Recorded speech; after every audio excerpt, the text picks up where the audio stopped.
Please welcome the great Terry Gilliam.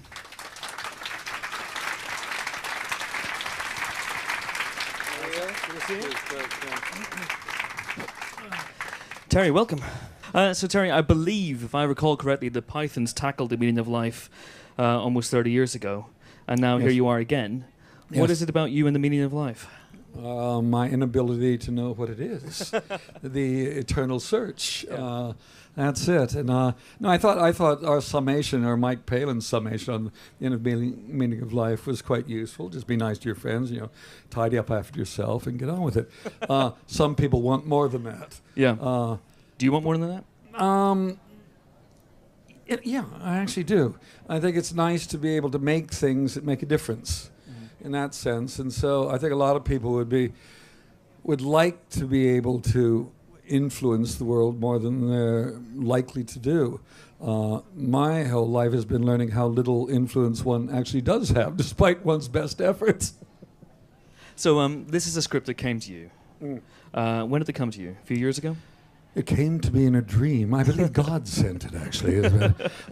First class or second class? With me, it's third. It's steerage when it comes to me. No, Dick Zanuck, the famous Dick Zanuck, who produced a lot of Tim Burton's films, he came to me with it, and it was interesting because it wasn't a very good film script. It was written by Pat Russian, who is a creative a professor of creative writing in Florida, but it was full of interesting things, interesting characters, different ways of going about it, and it intrigued me. But despite the number of free lunches I got from Dick, I decided I'd rather go off and do Dr. Parnassus. Yeah, and I did, and then after that, I tried to do, as I always do, as I'm doing now, restart Don Quixote. Yeah. And having failed once again on that one, I found, it's going to be a couple more years before I get a job. And I thought I better do something. And my agent said, well, what about Zero Theorem? And Voltage Pictures, who were putting money into it, said yes. And off we went. So I'm intrigued by the script. When it arrived, was it formatted in the usual way the script is, or was it slightly different, slightly more out there? It was a little bit more like a story in that sense, yeah. I mean, it was a script, but it's the kind of thing when you get a script, there's more structure in a script rather than just lots of wonderful dialogue and character. And on one hand, that intrigued me. On the other hand, I knew it wasn't really a film script. But I thought, let's go for it. And in a sense, we didn't really spend the time one normally does to, quote, improve a script before we started shooting, because there was only 2 months between Christoph Waltz saying yes and them agreeing to pay for it and me starting shooting. Okay. And so there wasn't time to do anything other than go. What's on the page, we will do. And we altered as we went along because, we had to. And in fact, I spent longer in post-production on this one than anything I've done before, because in many ways we rewrote it. Oh, really? Yeah. I mean, with the material we had, it was like a jigsaw puzzle. It always is like that with my films. Scenes that should go there end up there. This one was more so. And I mean, the first thing I did was to chop off the last 3 scenes and the unbelievable Hollywood ending. I have to ask, was there an unbelievable Hollywood ending? There was an unbelievable Hollywood ending. But it was probably one reason the film got made. And then I betrayed them all. Do they know? Have they seen it? The money guys, have they seen the ending? Yes, they're delighted with it. They realized I made the right choice. And most happily, Pat Russian, who wrote it, was so relieved that I cut it off, because he was actually sticking that ending on to try to get somebody interested in giving him the money to make it. So Pat sent the script to you, and I believe I saw another interview with you where you said that he basically tailored it for you.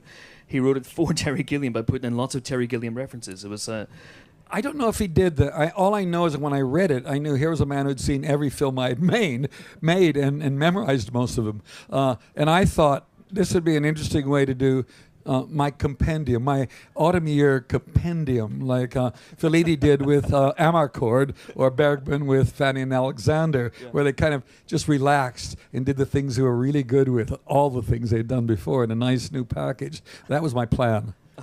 But how much of you, if you have 2 months in from the moment the money guys go, yes, we're going to do this, Christoph Waltz signs on, how much of you can you put into this? Because it's obviously about a man searching for the meaning of life, and I wonder how much of your particular search and your particular interest in that subject filtered into Christoph Waltz's character. I think it always does. I mean, I always end up making autobiographical films in one form or another. I mean, I usually am one or more of the characters in it, so if I can't identify with them, I don't know how to make the film. So there's all of that. I mean, I think what intrigued me more on this one was that when I first met Christoph, and I said, you know, you're never off screen. This is your film, this Cohen Left's film. And I said, I'm going to follow you. I'm not going to tell you what to do. You are the film. And the thing with Christoph, here's a man who spent his whole life as a jobbing actor. He lived in Tufnell Park for 8 years. He worked in England. None of us ever realized he was on the same planet, existing at all. And at 52 years of age, he suddenly becomes an international motion picture star. Now there's a lot of stuff there to play with, a lot of frustration for all those years of being a non-entity, anger, all these things. And I thought, this is going to be very good for the character, and indeed it is. Let's take a look now. We actually have some clips from the film. This one has Christoph Waltz in action, and this is the scene where Bob talks to Corin in his house. So we'll play the clip and we'll talk about it afterwards.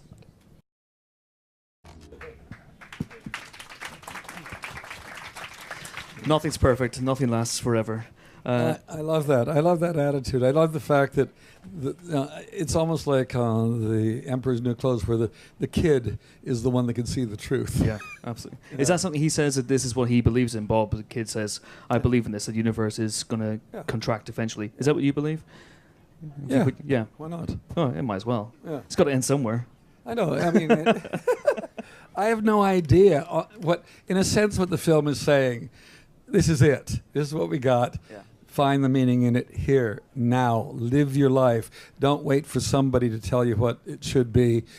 Live it now. Find the meaning. And that's a very important thing for me in this film, because I find now that we're living in the world of 100% tweeting and nonstop communication 24 hours a day, it's like nobody has time to just be alone. Who are you? Be alone. Find out. Don't keep twitting to some friend of yours to tell you who you are or what you're doing or what you should be doing. And that's very important to me, because there's actually a line in there where he's in the film where he says, I was alone but never lonely, because I've been for several years trying to promote aloneness, to try to disconnect, because I think so many of us are becoming neurons. Maybe we're just the axon or the dendrite, I'm not sure which one, but without some other bit of information coming in, we don't exist. So as soon as we get a bit of information, we got to pass it on to somebody else. Oh, that's what you're eating. Oh, that looks great. Get over there. This is what Hollywood executives have become. They only exist because they get a little bit of information and they pass it on to the next people. And it's great if you're just a neuron. But I'm hoping we're just a little bit more interesting than your standard neuron. That's pretty. I'm going to tweet that, actually, Terry. That's pretty good. Maybe I'll save it for later on. Obviously, we saw Christoph Waltz there. I mean, how did he become involved? He had he just won Oscar #2 at this point, or was that? Did he? No, he got the second one for Django, didn't he? Yeah. No, he had won for Inglourious Bastards a year or two earlier, and in fact, that's where I first met him, at the BAFTA Awards backstage with all our glittering friends, you know. And there was Christoph there, and we both went, gotta work with you. And indeed, that's what happened. And no, I love him. He's just so good, so skilled. When we were editing it, every shot, every moment of the shot, there's something to watch with him. It's all there. I personally think, and luckily I'm not alone, because others have said the same thing, that this is maybe the best performance he's ever done. It's so rich. It's not as jolly or as outrageous as his Quentin characters, but it's so complex and so, I think, moving, incredibly moving. Well, there's something very in control about his Quentin characters. Yeah. Both King Schultz and Hans Landa. They have this charisma about them. This guy Cohen is completely cut adrift. He's completely bereft. Yeah. I mean, that's the thing. That's why I needed something like that, because the character is not a sympathetic character. In many ways, I think he's a selfish bastard who's so desperate to get away from everybody else who seems to be having a good time to wait for this phone call that is going to tell him the meaning of his life. And in fact, he does isolate himself. And yet what the film does is not allow him to be alone ultimately. And he finds his humanity in the course of it. But that doesn't necessarily mean it'll be a happy ending. There was one once. It got cut. How did you persuade Christoph? You want to basically shave his head and shave the eyebrows and go the whole hog. Well, that's what the script said, that he was hairless. What do you do? I just do what I'm told. I said, Christoph, off comes the hair. And then the great thing is, all actors, their eyebrows are incredibly important tools in their craft. Okay, you got nothing to work with, kid. Let's go. And it was great, because what's so funny is when I saw him at the BAFTAs, I hadn't seen him for quite a while, and his hair had grown back. I didn't recognize him. He doesn't look like that man that's in Zero Theorem. Yeah. Now, that's what's wonderful. There's no vanity there. It's just, what does the character demand? I will do it. Well, right from the beginning, I mean, you present us, the first image of the movie is Christoph Waltz's bald head and his bald ass. His buttocks, yeah. There's no glossing over it. it's there. Well, again, that was in the script, and I just... It basically states everything right in that first shot. Chaos in the universe, a man there floating in it, completely naked, kind of lost, waiting for something, which all of us really are, aren't we? If it wasn't for tweeting, we would all feel like that man. I'd be so lost, so lost. You once you got Bruce Willis to shave his head for 12 Monkeys, and you once described his head as a monument to cranial architecture. I've never forgotten that quote. Where do you rank Christoph Waltz's bald skull on the Bruce Willis scale? Oh, God. No, he doesn't have the angles that Bruce has built into his. Bruce has been working on baldness for a long time. Christoph has still got a full head of hair. And so he's not practiced the various angles that a head must have. I think it's a good head. And I think that's why you'll see at the end of the film, he's very majestic. I would say he belongs on Mount Rushmore in the last shots of the film. You decide for yourself whether the angles are correct, but I think it's a majestic head. Absolutely. By the way, will we ever see the Hollywood ending on Blu-ray or? Of course, I'll put it on a Blu-ray or a DVD and allow other film students see if they can put the film back together and make a better film. I really like that. No, I love showing all the bits and pieces of the jigsaw puzzle, and I do encourage people to go and play with it. Maybe you can make a better film. There are many films to be made out of the material. Just give them all the materials out there. Yeah. That'd be fun. Yeah, it'd be interesting. Who's seen the film, by the way? Because it opened today. Okay, so you intrigued by the idea of this Hollywood ending? Okay, well, we'll see. And we've got another clip now from the movie, which is this shows the outside life. This is a future London. How far in the future is this film? I think it's yesterday already. The future is roaring. Literally, we shot it in Bucharest and tried to disguise the streets so they had some element of Londonness in them, so I could get London or British taxpayers' money to help finish the film. And at the time when I was putting it all together, I kept inventing things that I thought would be. But literally by the time we were shooting the last couple scenes, it was in the past already. So it's what you see. Let's take a look. Here's it's funny. Those little cars are called Twizzies. Uh-huh. Renault gave us 15 of them. That wasn't sufficient to fill the streets, so I stole the golf carts from the studio and we stuck panels on the side and turned them into taxis. But I'd never seen a Twizzy before in my life. The day I got back from shooting in Bucharest in London, there was one parked right by my house in London. So break in, take it. Yeah. I'm fascinated by that scene. There's so much density of material, on visual material for people to take in there. How much fun was that to layer things, the audiovisual displays on the walls as Cohen walks past? It was great because I just wanted to overwhelm him. Information overload. And those, basically I wrote most of those silly ads there. And we've got a really great cast doing that. We've got Gwendolyn Christie from Game of Thrones. There's Lily Cole. There's Ray Cooper, the famous percussionist with Elton John and Eric Clapton. There's Rupert Friend. That was our cast of people to do all those ads. Okay. And I just wanted to get, like Occupy Mall Street now, Shoppers of the World Unite, all of this stuff. Where you take, sort of heartfelt political slogans and things, you turn them into ways of selling shit, basically. And there's also a cameo in there from our beloved mayor, Boris Johnson, at the very, very end. Yes. There's Boris, slightly aged. Yeah. Yeah, and still blonde. The thing that was funny, Bucharest, of course, drives on the opposite side of the street, and I was having to pretend it was London. But when we got the Twizzies, the steering wheel is in the center, so it didn't make any difference. Same with the golf carts. But we did have one London bus, so I stuck with it. And we had to stick it in there, get Boris up there. And what we had, he's saying, drive on the right. It's your human right to drive on the right. Remember that. How difficult was it to make that movie on that scale, that scene on that scale? Because I also saw an interview with you where you said you had less money to make this movie than you had to make Life of Brian. Yeah. Which is astonishing. I know. I think when you see the whole movie, even those bits, I mean, it looks like a proper Hollywood movie. Yeah. But it was a budget of $8.5 million. It's basically impossible, but one reason we were in Bucharest, because it is the cheapest place in Europe where you can get a good crew and shoot. And I brought basically 5 people to Bucharest. Everybody else is local. And the crews were great there.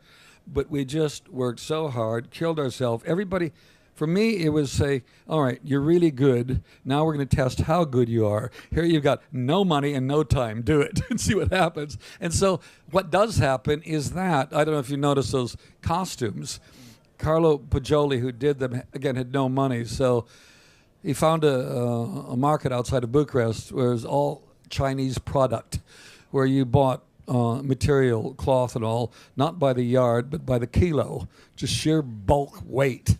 And it was horrible man-made stuff that was like, I don't know if any of you remember trim jeans in this country, where it was sort of, it's plastic material, and you would pump it up a bit, and then you'd sweat to death inside the thing and lose tons and tons of weight in a very short while. The clothes were like that, so Matt Damon, it was very difficult to keep the moisture pouring off him. It was horrible. But even that material, cheap though it was, wasn't enough. So Carlo then got transparent shower curtains and tablecloths and cut out to make clothes as well. So we ended up with, I think, an extraordinary fashion statement that wouldn't exist were it not for our abject poverty. And you shot it in how many days? I think it's just 35, was it? 34, 35. Something like that. When was the last time you had a schedule that compressed? When I was young and healthy. No, it was literally I think the last week was 8 days. I mean, it was 7, but there was 8 because it was just working around the clock. People were falling asleep all over the place. And, there's a lot of complicated things that happen in there because we got a space sequence where Cohen is naked floating in space, and we then got this beach sequence where I think are you going to show that one or not? We're going to show it. Yeah. And this was all taking place in a tank in the studio, and they were supposed to have 3 days to revamp the tank and the water for the beach. In fact, it had to be done overnight. So everything was like that. That scene you saw on the street was shot before lunch, basically. We had about 3 or 4 hours to do the whole sequence. That's it. God. So there was no time to do anything other than just work by instinct and just do it. Now, there was no going back. Do it. And we were very lucky. That's all I could say. Oh my God! You mentioned the beach sequence. We'll see that now. I don't know if you want to set it up. Who we're seeing Cohen and basically Melanie Thierry's character. Melanie Thierry is playing the female lead in it. she's basically a gal who works in the sex business, and she actually. They're given these suits that they wear, and they go into a virtual world. And the virtual world is, I guess, what we're going to see in a moment. Absolutely. Roll a clip. It's better than real. That beach is about as wide as this room. Really? That's it, yeah. Not much room for frolicking then with a beach ball. They really couldn't do that. It's interesting. You say that the film takes place yesterday, effectively, but I'm pretty sure that technology isn't quite available just yet. Unfortunately not. Melanie Thierry is really interesting. She's so effervescent in the film. Where did you find her? How did she come about for you? She's quite well known in France, but she's tended to play these rather demure, serious characters. And I told her, I thought, think of Marilyn Monroe and Judy Holliday, and that's what she does. She's just extraordinary actor. She's never had a chance to play somebody as so bubbly and fun, and I loved her. There's a very critical scene in the movie later on. I won't tell you about it, but it's why I chose her for that scene, because I thought she would be able to pull that scene off brilliantly. Yeah. A friend of mine actually was the one that told me about her, Albert Dupontel. Mm-hmm. Does he mean anything? He's a brilliant French actor, director, writer, and I'm in his latest film. Thank you. No, he's absolutely brilliant. And he said, Melanie Thierry, and I didn't know who she was. And then she was in this film that Bertrand Tavernier had made, The Princess of Montpensier, something like that. She's very elegant, and I called Bertrand up and asked him what he thought, and he says she's like a Stradivarius.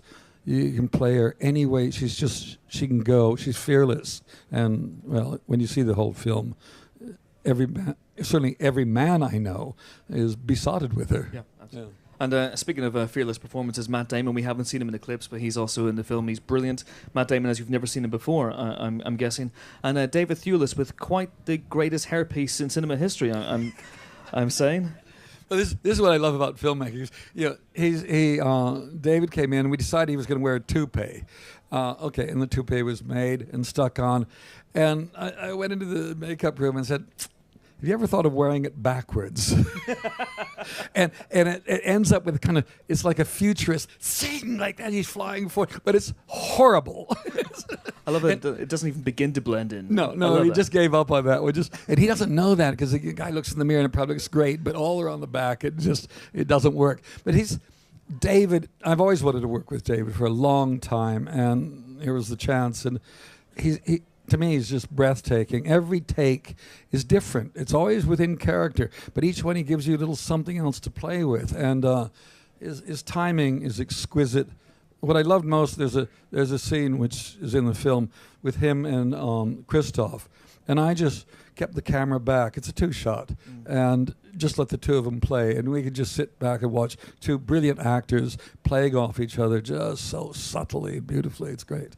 I've seen many reviews actually liken David Thewlis' performance in this to Eric Idle. Is this something? I think that's really a cruel criticism. I mean, Eric doesn't have a patch on David. What are you talking about? Wait till you see the Python show. You'll see what I mean. Is this something that you as a director have to watch out for? Actors in your films Pythoning it up? The way like people in Woody Allen movies usually play Woody Allen. I don't think they do, and I certainly don't encourage them. I think it's the critics who are trying to find some hook to make it sound like they know what I've done in the past. There's one, the Variety review. It was the most horrible review. It's a woman whose name will not be spoken. And all she kept talking about was the Python jokes in it, and jokes. There's nothing Python-esque in it, and I don't think David is Eric. I think he's far subtler and much cleverer, and probably much funnier. Okay, I imagine you all have questions for Terry, so let's put your hands up, and we'll get some microphones around you. There's a gentleman here in the front row, another gentleman in the front row, gentleman in the front row, and then we'll move back. Hello. Do you think it's easier for Hollywood and audiences to accept an unhappy ending, like in this film, because you managed to cut the Hollywood ending off, and it seemed to be accepted by the backers and stuff? Whereas with Brazil, you went through hell and they cut it off, didn't they, in certain audiences? No, that's not what happened, actually. With Brazil, they were trying to re-edit the whole movie, and they didn't get to. I mean, that's a simple fact. We had this big battle, which is, all in the Battle of Brazil book, which is amazing. No, we won on that one. They didn't get their cut at all. It ended up what it is. This was easier because it's a lower budget, and I do a final cut. It's as simple as that. So there might have been a few screams from certain departments, but tough. You sign the contract. No,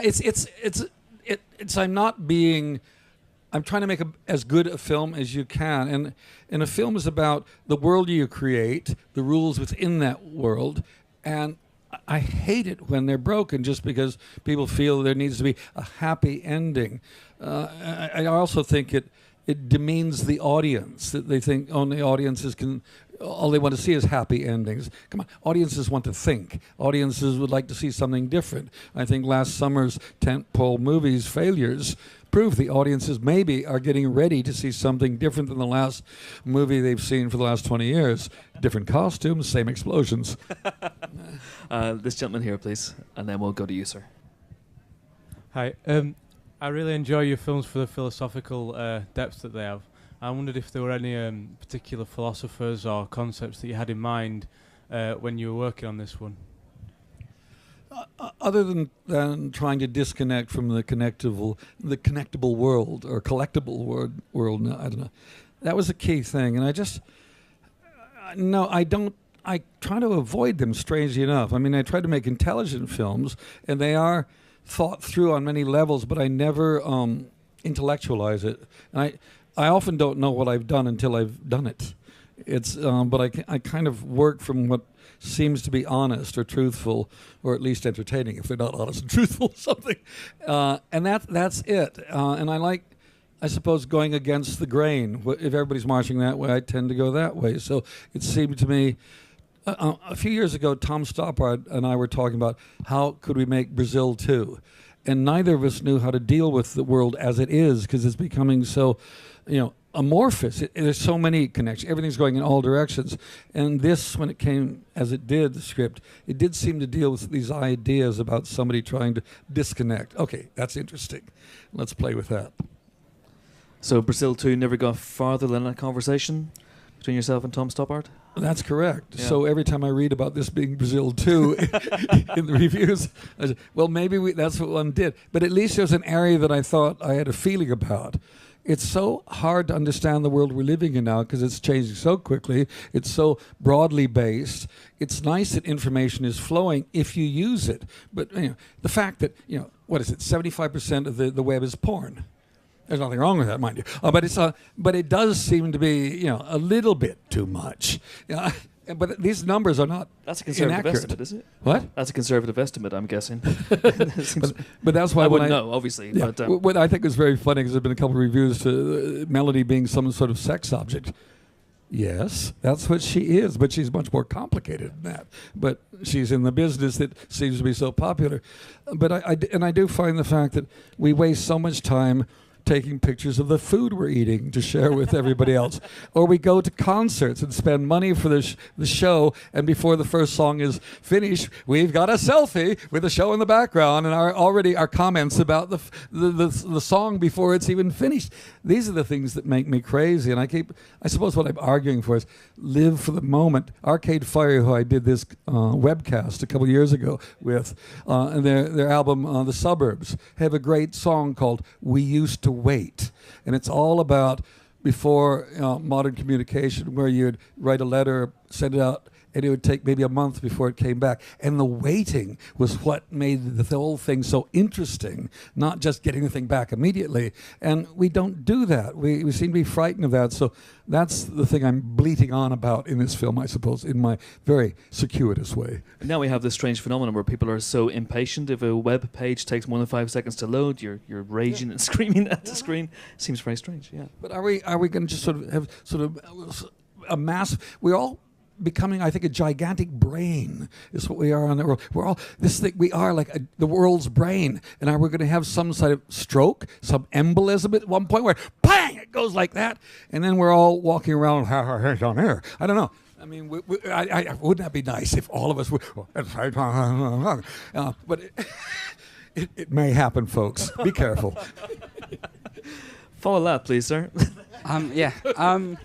Similar to sort of the last question, with sort of like the clip showed with the maths and the physics involved, did you work with sort of scientific correspondence? And did you sort of adapt the script to sort of proper science and things like that? What was that like? No, things happen. When you're making a film, my theory now, which I almost prefer to having complete control of, things happen. And you just start working, and then somebody comes up with a different idea, and you move down that road, or the actor goes this way, and you go, I think it's kind of like riding a horse. The horse knows where it wants to go half the time. You do a little nudge here. And I'm beginning to enjoy this kind of filmmaking, which has been forced on me by not having the money I dreamed of to do what I wanted. And so all I know, the paths lead you in slightly different directions. And hopefully the people that you surround yourself with, because I get the credit for it all. I also get the blame, but it's a team effort. And I'm always being argued with, and I argue for different things in it, because when I'm making a film, it's just trying to find my way through it. But I'm always just trying to be honest about things. And I find, interestingly enough, some people, when they see my film, this one and others, because there's so much information in there, all the things I'm complaining about, information overload, but I put it in the film, and the visuals are very rich, and they're telling stories in themselves, they kind of freak out and think it's much more intellectual than it really is. And that's why I find so often the best fans are the kids who come in with no preconceptions and are willing to trust me to take them through it, through the journey. My wife, when she first saw the thing, and I was very worried, I don't know if that works. She says, all you got to do to this film is submit to it. Actually, that means Islam, doesn't it? Islam translate as submission. So I'm asking you all for a moment, join us in Islam and submit to Zero Theorem. It's a better film that way. Don't intellectualize it. Feel it. And it's even better the second time. The third time is fantastic. The fourth is almost unwatchable. It's so extraordinary. Sorry. But I guess in terms of your question was also about the veracity of the science in the movie and the mathematics. Was that as? It's actually true. There is there is stuff in there, because one of the guys who was doing the on the effects, his father is a big physicist, and he gave us a lot of equations which we just copied. I don't know what they mean. I have not a clue what they mean, but they were something to do with black holes and things. So what you see on the wall there is an actual equation. That's all I can say. Okay, any more questions for Terry? Hi, Terry. Hi. You always seem to get the weirdest performance out of your actors. Like in 12 Monkeys, I don't know how you got Brad Pitt to Google his eyes so much, but how do you work with them to get those performances out of them? It's probably that I don't work with them. I play with them. That's the key. No, you hire people, number one, who you think are right for the part and also are going to be fun to work with.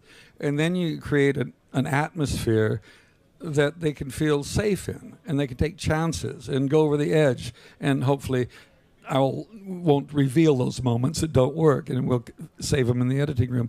Someone like Brad, when I met him, it was clear, he had never been a motor mouth before. The character demanded that. And he came to London, and he was so keen to be in the film. And I liked him just as a person. I thought, yeah, let's have a go. And I was actually terrified up until the moment he actually turned up on the set, because I thought this could be a complete disaster. But what he did, two things. I put him together with a man named Stephen Bridgewater, who had worked with Jeff Bridges on Fisher King. And Stephen started doing exercises, vocal exercises. Brad went to many mental hospitals, talked to a lot of doctors. He really did his research, and the moment of relief for me was the first day of shooting with him, which is exactly the opening scene with him in the film. And he just burst in there with all the tricks and everything, all this. It was just extraordinary. But he worked at it. He did it, and I just encourage and try to take a chance, play, be dangerous, because that to me is the exciting part of filmmaking, is to see how close to the edge you can get before you die. Thank you. There's a lady beside you, yeah. Hello. I'd like to ask, since you were tight on money with this film as well, did you have someone make a documentary about it, like Lost in La Mancha? No, this one, there was no room for anybody to hang around the set. There's no diary of this one. All I can say is that we did it because, people like Tilda was there for one day. The scene is a doctor scene with Sanjeev Bhaskar, Peter Stormare, and Ben Whishaw. One day. Matt Damon, 4 days. David Thewlis, 7. I mean, we condensed everything, so what they had to do was in a very short period of time. It doesn't feel like that when you see the film. Tilda is so omnipresent in the film. But that was it, and they came down and they worked for scale, basically next to nothing, just to play. We've got time for a couple of last questions. Is there anyone over on this side at all? If not, I'll go to this gentleman right here in the center. I was wondering, how long does it take to create the universe in which the characters evolve in the movie, which definitely has a Gilliam touch, like in other films, and were you facing any issues due to budget and things that you wanted to make and you weren't able to do in the end? What you see there was basically put together in 2 months from scratch. I mean, all the ideas come in, and I just start the ball rolling. In this particular instance, there's a German painter called Neo Rauch, who I liked the way he collaged, worked together different styles of painting all within one, different colors. I said, let's start with that. And then we just start working, and we stay close together. So, I mean, I'm involved in I'm running from all the departments, and people just start coming up with wonderful ideas. I say, yeah, we'll go with that one. There was this Romanian guy who was doing all the packaging, flakes of corn for breakfast. And his English was just slightly askew. And it just made me laugh every day. So, yeah, more of that stuff. And it was really like that. There wasn't time to plan. Dave Warren designed it. And Dave I've known him for years. He was the real designer on Parnassus. And he was just running like a madman trying to do this. We grab this. I see a building in Bucharest. Let's use that. And the big mainframe of the computer was at a steel plant outside of Bucharest. And it was a great ruined building with this huge circular, gigantic thing in it with a huge hole blown in the side of it. And I said, a computer, it looks like to me. and that's what we did. The church... we couldn't find a chapel that really looked burnt out enough and all that there, so we built it, and we decided to incorporate. It's both Protestant, Catholic, and Orthodox, all branches of Christianity in one church that's burnt with a headless Jesus leading, and so. That's how we do it. And if you've got good people, on films, so often people are frightened, the different people in the different departments, because if the project is too big, the hierarchy up here and the workers down there, I don't have any hierarchy. We can't afford to hire the hierarchy. So it's me and them directly. Good idea. Great. Let's go. Next. Good idea. And we play, and it's exhilarating when it's working. The hard work is then from having the ideas to then carrying them out. The one problem we had on this film was that we did a lot of the effects, the island in particular, was done in Bucharest with a company there, because I just wanted to use local talent. And there was a big problem there because they were understaffed, under everything, and we ended up 9 months in post. I've never been 9 months in post. Normally it's 6 months, and major problems. But we got there in the end. So it's I don't know. I find it more exhilarating working with less than with more, because you really just have to, come on, we're going to make a film. Let's go. We'll go out and do it. And before we take the last question from the audience, I just want to ask one last thing. As someone who has paid money for tickets, how's the Python show is coming along? Are you in rehearsals yet, or have you seen a... No, at the beginning of the week I was down looking at the set we've done. The set's going to be pretty spectacular. And it's got these rather boring old men standing in front of it. But the set won't disappoint you. That's all I can say. We won't really do anything until a week before the show is when we all gather to start rehearsing. So hopefully the costumes will be ready. The wigs will be ready. The wheelchairs will be standing by. And then we'll get together. And, I mean, we do have the show planned out, the sketches and everything we're doing. But I know it'll change when we get together. Something will happen. The best played plans will go awry. I'm hoping, because I just don't want it to be us, in our death throes out there. But the point I keep saying is, we've got your money. We don't have to even turn up, to be honest. It's too late now. And the last question from over here. Yes, please. Hello, Terry. Very nice to see you. And a very complex film, invigorating, aliving, enriching, feeding the imagination, sparking all over the place. What did you enjoy most about the film, making the film? Probably very little. Getting it finished was good. It was really hard work. This is always the problem when you're making a film, is that once you've leapt off the cliff, it's just a long, painful way down until you get out of it. And it was literally only at the end, after we'd finished it, it was dubbed, and I got to get away from it for several weeks. I had to go back to look at regrading of some prints. And it was the first time I was able to sit down and look at it and say, yeah, we made a good film here. This is a good film. Because up till then, I really didn't know. I think the thing that, if I'm going to have to pick out the things I enjoy, it's the actors. Because every day, they come in and surprise me. And that's the wonderful part. I think so many films now are so mechanical now because they're so complex as far as technical things and special effects. The actors just go in there, wear the costume, and say the line, and then look, oh God, it's coming, oh no, run. And I find that's boring. I just like the actors coming in, even though we've discussed what we're doing in advance, you give them space, and they surprise you every time. It's wonderful. Thank you very much, indeed. That's all the time we have. The Zero Theorem is out now. I think Terry would like you to go see it. How many times over the weekend? Yeah, well, it closes tomorrow, so you've got, what, it's about, I think it's an hour and a half. Let's go. An hour and a half, yeah. It's about 6 times before it closes tomorrow. Thank you so much for coming. Thanks for your questions. Thank you, Terry Gilliam. Thank you. Money into it, said yes, and off we went. So I'm intrigued by the script. When it arrived, was it formatted in the usual way the script is, or was it slightly different, slightly more out there? It was a little bit more like a story in that sense, yeah. I mean, it was a script, but it's the kind of thing when you get a script, there's more structure in a script rather than just lots of wonderful dialogue and character. And on one hand, that intrigued me. On the other hand, I knew it wasn't really a film script. But I thought, let's go for it. And in a sense, we didn't really spend the time one normally does to, quote, improve a script before we started shooting, because there was only 2 months between Christoph Waltz saying yes and them agreeing to pay for it and me starting shooting. Okay. And so there wasn't time to do anything other than go. What's on the page, we will do. And we altered as we went along because we had to. And in fact, I spent longer in post-production on this one than anything I've done. A few years ago? It came to me in a dream. I believe God sent it, actually. First class or second class? With me, it's third. It's steerage when it comes to me.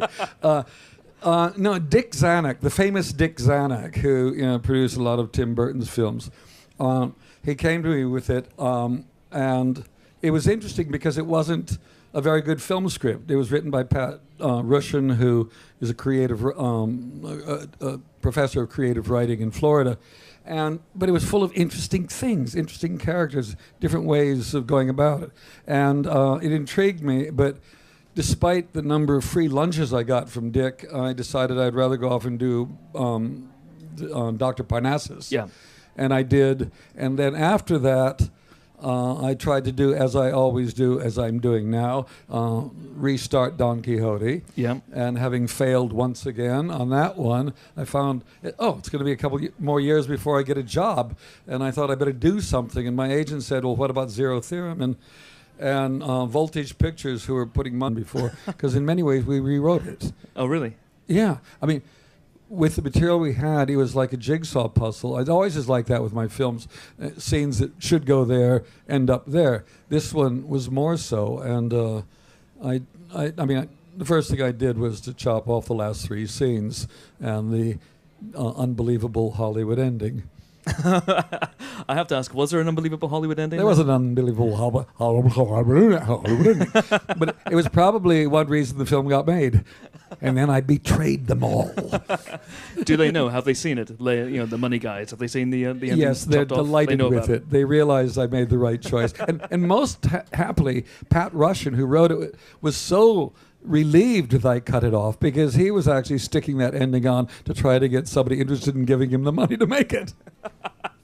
So Pat sent the script to you, and I believe I saw another interview with you where you said that he basically tailored it for you.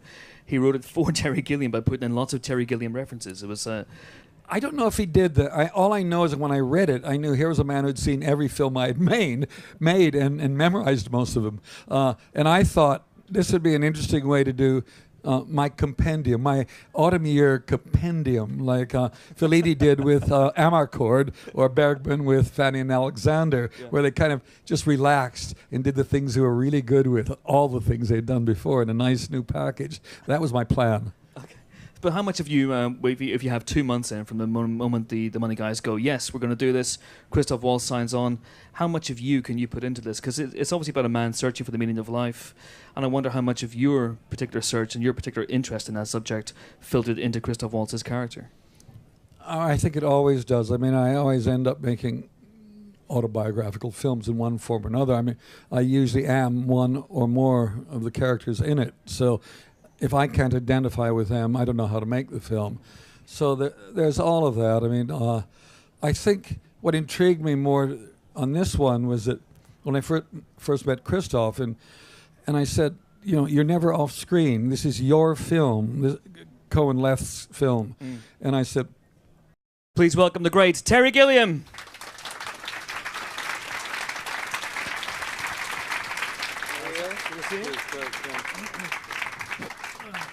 Terry, welcome. So Terry, I believe, if I recall correctly, the Pythons tackled the meaning of life almost 30 years ago, and now here you are again. Yes. What is it about you and the meaning of life? My inability to know what it is, the eternal search. That's it. And no, I thought our summation, or Mike Palin's summation on the inner meaning of life, was quite useful. Just be nice to your friends, tidy up after yourself, and get on with it. Some people want more than that. Yeah. Do you want more than that? Yeah, I actually do. I think it's nice to be able to make things that make a difference. In that sense, and so I think a lot of people would like to be able to influence the world more than they're likely to do. My whole life has been learning how little influence one actually does have, despite one's best efforts. So this is a script that came to you. When did it come to you?